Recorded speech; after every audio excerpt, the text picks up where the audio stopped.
दोस्तों stock market से जुड़ी हुई काफी बड़ी और इंपॉर्टेंट न्यूज यहाँ पर निकल के आ रही है, तो वीडियो को लास्ट तक जरूर देखिएगा। वीडियो शुरू करने से पहले मैं बताना चाहूंगा, अगर आप लोगों को इसी तरीके से स्टॉक मार्केट से जुड़ी हुई हर खबर तुरंत पाना चाहते हैं तो अभी तुरंत हमारे इस चैनल को सब्सक्राइब कर दीजिएगा। और अगर वीडियो पसंद आती है तो वीडियो को एक लाइक देकर आप अपना प्यार जरूर दिखाइएगा। बात कर लेते हैं पहली न्यूज की। तो दोस्तों यहाँ पे पहली न्यूज हमें बायोकॉन की तरफ से निकल के आ रही है। बायोकॉन ने ये साफ साफ बताया कि देखो भाई, कोरोना वायरस के इन्फेक्शन यहाँ पर दिन पर दिन बढ़ते जा रहे हैं और उनका ऐसा कहना है कि इंडिया जो है दोस्तों जून के अंदर कोरोना वायरस के इन्फेक्शन में एकदम पीक पर होगा। सबसे ज्यादा इन्फेक्शन यहाँ पर कोरोना वायरस के जून के अंदर देखे जाएंगे। तो कोविड-19 के जो पेशेंट्स हैं दोस्तों, उनके लिए एक दवा यूज की जाती है जिसका नाम है आइटोलिजुमैब। तो काफी अजीब सा नेम है। तो ये दवा उन्होंने बताया कि भाई ये ड्रग वो प्रोडक्शन यहाँ पे चालू करने वाले हैं ताकि जो कोविड-19 जो सबसे ज्यादा इन्फेक्शन जून के अंदर देखा जाएगा वहां पे कोविड-19 के पेशेंट्स के लिए इस दवा की कमी ना हो। और इसी न्यूज के साथ दोस्तों यहाँ पे बायोकॉन में आप देख सकते हैं 3% की गिरावट आप लोगों को देखने को मिल रही है। वहीं पे दोस्तों अगली न्यूज की बात कर लूं तो हम सभी को पता है कोविड-19 के केसेस यहाँ पर दिन पर दिन बढ़ते जा रहे हैं और इसी के साथ यहाँ पे पेज इंडस्ट्रीज की तरफ से निकल के आ रहा है। पेज इंडस्ट्री ने बताया कि भाई देखो, कर्नाटका के अंदर कोविड की सिचुएशन बहुत ज्यादा गंदी चल रही है, इसलिए दोस्तों कर्नाटका के अंदर पेज इंडस्ट्री ने यहाँ पे टेम्परेरी पूरी तरीके से मैन्युफैक्चरिंग एंड ऑपरेशन पूरी तरीके से बंद कर दिया गया है। और उन्होंने बताया कि भाई ये सिर्फ मैन्युफैक्चरिंग बंद हो रही है, warehouse, elastic and raw materials के स्टोर्स कर्नाटका के अंदर ओपन रहेंगे, जो कि 30 अप्रैल से आप लोगों को बंद होता हुआ नजर आएगा। और उन्होंने बताया कि भाई देखो, इससे डिमांड पे कोई असर नहीं पड़ने वाला, जिसकी वजह से यहाँ पर 1% की तेजी आप लोगों को पेज इंडस्ट्रीज के स्टॉक में देखने को मिल रही है। वहीं पे दोस्तों अगली न्यूज की बात कर लूं तो यहाँ पे एस्कॉर्ट्स की तरफ से निकल के आ रही है। एस्कॉर्ट्स ने भी यहाँ पे दोस्तों अपने मैन्युफैक्चरिंग को पूरी तरीके से शट डाउन कर दिया है कुछ वीक के लिए, जब तक कोविड-19 के केसेस यहाँ पे कम नहीं हो जाते। और उन्होंने बताया कि भाई इससे कोई भी इंपैक्ट नहीं पड़ेगा,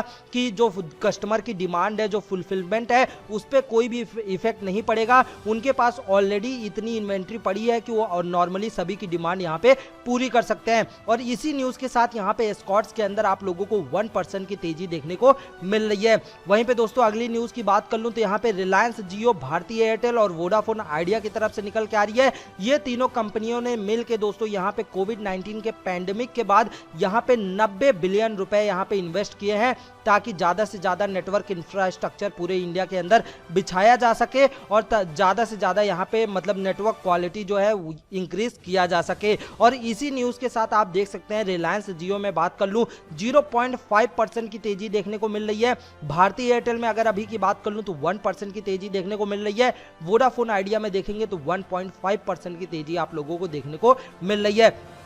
वहीं पे दोस्तों अगली न्यूज की बात कर लूं तो यहाँ पे श्रीराम ट्रांसपोर्ट फाइनेंस कंपनी की तरफ से निकल के आ रही है। श्रीराम ट्रांसपोर्ट फाइनेंस कंपनी ने यहाँ पे 40 बिलियन रुपए दोस्तों इकट्ठा किया है, रेस किया है क्वालिफाइड इंस्टीट्यूशनल प्लेसमेंट के थ्रू। और इस न्यूज के बाद यहाँ पे श्रीराम ट्रांसपोर्ट फाइनेंस कंपनी आप लोगों को 2% की गिरावट शो कर रही है। वहीं पे दोस्तों अगली न्यूज की बात कर लूं तो यहाँ पे डॉक्टर रेड्डीज लेबोरेटरीज की तरफ से निकल के आ रही है। डॉक्टर रेड्डीज लेबोरेटरी ने एक नई टैबलेट बनाई है जिसका नाम एल्बेंडाजॉल है। एल्बेंडाजॉल यहाँ पे दोस्तों यूएस एफडीए के पास उन्होंने अप्रूवल के लिए सबमिट किया था, तो फाइनली यूएस एफडीए ने इनको अप्रूवल दे दिया है और यहाँ पर यूएस मार्केट में अब वो ये टैबलेट्स को सेल कर सकते हैं, जिसके लिए उनको देख सकते हैं उनके स्टॉक में 1% की तेजी देखने को मिल रही है। और ये टैबलेट्स कुछ मतलब इन्फेक्शन वॉर्म्स जो शरीर में पैदा होते हैं उसके लिए कुछ है, आप चाहें तो गूगल करके सर्च कर सकते हैं। वहीं पे दोस्तों अगली न्यूज की बात कर लूं तो यहाँ पे जेंसर टेक्नोलॉजीज की तरफ से निकल के आ रही है। जेंसर टेक्नोलॉजी का यहाँ पे Q4 रिजल्ट अनाउंस हो चुका है।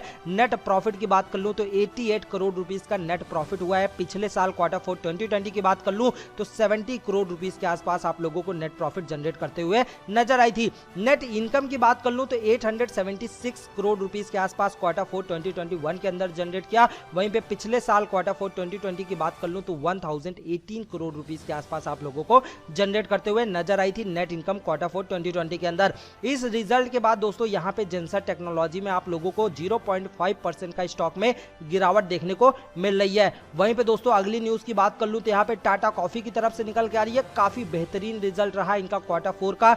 नेट प्रॉफिट की बात कर लूं तो 43 करोड़ रुपीस के आसपास आप लोगों को यहाँ पे नेट प्रॉफिट देखने को मिल रही है। पिछले साल की बात कर लूं तो 10 करोड़ रुपीस के आसपास ही आप लोगों को यहाँ पे Q4 2020 के अंदर नेट प्रॉफिट देखने को मिला था। नेट इनकम की बात कर लूं तो 591 करोड़ रुपीस के आसपास नेट इनकम जनरेट किया Q4 2021 के अंदर। पिछले साल Q4 2020 की बात कर लूं तो 517 यानी कि 517 करोड़ रुपीस के आसपास जनरेट करते हुए नजर आई थी। और बेहतरीन रिजल्ट के साथ दोस्तों बेहतरीन आप लोगों को स्टॉक में तेजी देखने को मिल रही है। 4% से भी ज्यादा की तेजी आप लोगों को अभी के समय टाटा कॉफी में देखने को मिल रही है। वहीं पे दोस्तों अगली न्यूज की बात कर लूं तो यहाँ पे मोतीलाल ओसवाल फाइनेंस सर्विसेज की तरफ से निकल के आ रही है। मोतीलाल ओसवाल फाइनेंशियल सर्विसेज का भी यहाँ पे Q4 रिजल्ट अनाउंस हो चुका है। नेट प्रॉफिट की बात कर लूं तो 448 करोड़ रुपीस के आसपास नेट प्रॉफिट जनरेट करते हुए नजर आई। पिछले साल लॉस में थी ये कंपनी, जो कि 254 करोड़ रुपीस का नेट लॉस किया था Q4 2020 के अंदर। वहीं पे नेट इनकम की बात कर लूं तो दोस्तों नेट इनकम यहाँ पे 1141 करोड़ रुपीस के आसपास Q4 2021 के अंदर जनरेट किया। पिछले साल Q4 2020 की बात कर लूं तो 611 करोड़ रुपीस के आसपास आप लोगों को जनरेट करते हुए नजर आई थी। और इसी के साथ दोस्तों यहाँ पे मोतीलाल ओसवाल फाइनेंशियल सर्विस के अंदर आप लोगों को 2% की तेजी देखने को मिल रही है। वहीं पे दोस्तों अगली न्यूज की बात कर लूं तो यहाँ पे टाइटन कंपनी की तरफ से निकल के आ रही है। टाइटन कंपनी का भी यहाँ पे Q4 रिजल्ट अनाउंस हो चुका है। नेट प्रॉफिट की बात कर लूं तो 564 करोड़ रुपीस के आसपास नेट प्रॉफिट जनरेट किया। पिछले साल Q4 2020 की बात कर लूं तो 346 करोड़ रुपीस के आसपास नेट प्रॉफिट जनरेट करते हुए नजर आई थी। नेट इनकम की बात कर लूं तो 7,494 करोड़ रुपीस के आसपास नेट इनकम जनरेट करते हुए नजर आई Q4 2021 के अंदर। पिछले साल Q4 2020 की बात कर लूं तो 4,712 करोड़ रुपीस के आसपास आप लोगों को जनरेट करते हुए नजर आई थी। इसी के साथ दोस्तों टाइटन कंपनी में आप लोगों को 0.5% की तेजी देखने को मिल रही है। वहीं पे दोस्तों अगली न्यूज की बात कर लूं तो यहाँ पे श्रीराम ट्रांसपोर्ट फाइनेंस कंपनी की तरफ से निकल के आ रही है। श्रीराम ट्रांसपोर्ट फाइनेंस कंपनी का भी यहाँ पे Q4 रिजल्ट अनाउंस हो चुका है। नेट प्रॉफिट की बात कर लूं तो 757 करोड़ रुपीस के आसपास नेट प्रॉफिट जनरेट किया Q4 2021 के अंदर। पिछले साल Q4 2020 की बात कर लूं तो 224 करोड़ रुपीस के आसपास आप लोगों को जनरेट करते हुए नजर आई थी। नेट इनकम की बात कर लूं तो दोस्तों यहाँ पे नेट इनकम 4,494 करोड़ रुपीस के आसपास Q4 2021 के अंदर जनरेट किया।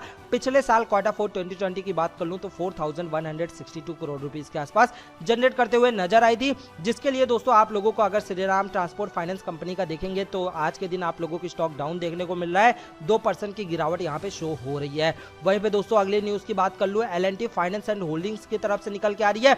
L&T फाइनेंस होल्डिंग्स का यहां पे Q4 रिजल्ट अनाउंस हो चुका है। नेट प्रॉफिट की बात कर लूं तो 267 करोड़ रुपीस के आसपास नेट प्रॉफिट जनरेट किया Q4 2021 के अंदर। पिछले साल Q4 2020 की बात कर लूं 386 करोड़ रुपीस का नेट प्रॉफिट जनरेट किया था। नेट इनकम की बात कर लूं 3,415 करोड़ रुपीस का नेट इनकम जनरेट किया Q4 2021 के अंदर।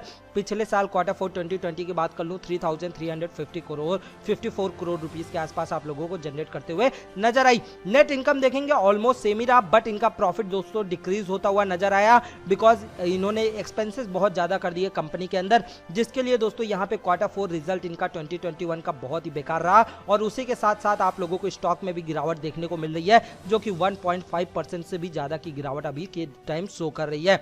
वहीं पे दोस्तों अगली न्यूज की बात कर लूं तो यहाँ पे अंबुजा सीमेंट्स की तरफ से निकल के आ रही है। अंबुजा सीमेंट्स का भी यहाँ पे Q4 रिजल्ट अनाउंस हो चुका है। नेट प्रॉफिट की बात कर लूं Q4 2021 के अंदर तो 947 करोड़ रुपीस के आसपास जनरेट करते हुए नजर आई। पिछले साल Q4 2020 की बात कर लूं तो 554 करोड़ का यहाँ पे नेट प्रॉफिट जनरेट किया था। नेट इनकम की बात कर लूं तो 7,715 करोड़ रुपीस के आसपास नेट इनकम जनरेट किया Q4 2021 के अंदर। पिछले साल Q4 2020 की बात कर लूं तो 6,250 करोड़ रुपीस के आसपास आप लोगों को जनरेट करते हुए नजर आई अंबुजा सीमेंट्स। स्टॉक की बात कर लूं तो दोस्तों 1% की गिरावट आप लोगों को स्टॉक में देखने को मिल रही है अंबुजा सीमेंट्स के अंदर। तो दोस्तों स्टॉक मार्केट से जुड़ी हुई है आज हमारे पास इतनी ही न्यूज थी। आई होप दोस्तों आपको मेरी ये वीडियो पसंद आई होगी तो वीडियो को एक लाइक जरूर कर दीजिएगा। चैनल पे नए हो तो सब्सक्राइब कर देना। अब हम आपसे अगली वीडियो मुलाकात करेंगे, तब तक के लिए जय हिंद, जय भारत।